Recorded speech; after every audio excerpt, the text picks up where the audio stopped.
আর তো চাইছিলাম ওইগুলো ইলিশ মাছ নিতে, কিন্তু তো ওইটা তো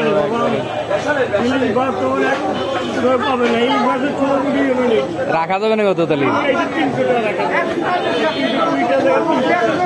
হ্যাঁ, 250 করে ফেলান। না না, ওটি না, ওটি তো নিতে হবে না।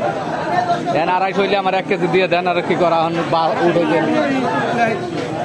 ওই তো ওই তো আর ভালো না খান, ওই তো টাকা দেওয়া লাগবে না, ভালো লাগবে। 250 না ভালো লাগে কিনে খাবেন, নাহলে আচ্ছা আপনি